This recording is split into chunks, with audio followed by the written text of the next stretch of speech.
দুই দশক নাটক বিজ্ঞাপনের সময় কাটানোর পর অবশেষে বড় পর্দায় পা রাখছেন সাদিয়া জাহান প্রভা। দুটি সরকারি অনুদানপ্রাপ্ত চলচ্চিত্রে দেখা যাবে অভিনেত্রীকে। বর্তমানে চলচ্চিত্রের কাজ নিয়ে ব্যস্ত সময় পার করছেন প্রভা। এর মধ্যে কথা বললেন কালের কণ্ঠের সঙ্গে। মেকআপে বসে যান, আপনার লুক চেঞ্জ আছে। সিকোয়েন্স নাম্বারটা হচ্ছে ৬৫।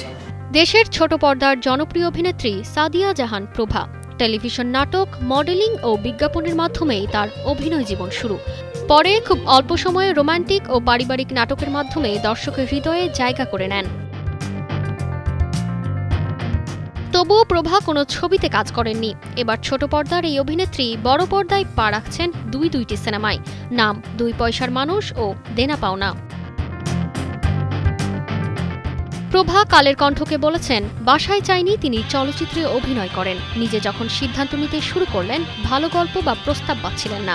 একটা সময় নির্মাতারা আমার প্রতি যে আগ্রহ দেখিয়েছিলেন সেটার সুবিধা আমি নিতে পারিনি, আক্ষেপ করে বলেন প্রভা। তিনি আরও বলেন, আমার বয়স বাড়ার সঙ্গে সঙ্গে চলচ্চিত্র নির্মাণও তো কমতে শুরু করলো। এখন তো তলানিতে ঠেকেছে, তারপরও শুরু করলাম, দেখা যাক কত দূর যেতে পারি। বাংলাদেশের প্রথম ইমিউনিটি বুস্টার সমৃদ্ধ ফ্যান্টাস্টিক হ্যাপি এনার্জি বিস্কিট।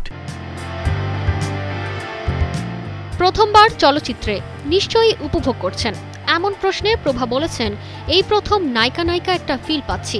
ক্যারিয়ারের 2 দশক পার করার উপলব্ধি প্রসঙ্গে বলেন, অনেক ক্ষেত্রে সঠিক সিদ্ধান্ত নিয়েছি, অনেক ক্ষেত্রে ভুল করেছি, তবে থেমে যায়নি। ভুল থেকে শিক্ষা নিয়েছি, বুকে ব্যথা লুকিয়ে মুখে হাসি রেখেছি। সামাজিক যোগাযোগ মাধ্যমে অনেকে তার ছবি ও ভিডিও ব্যবহার করে হীন উদ্দেশ্যে।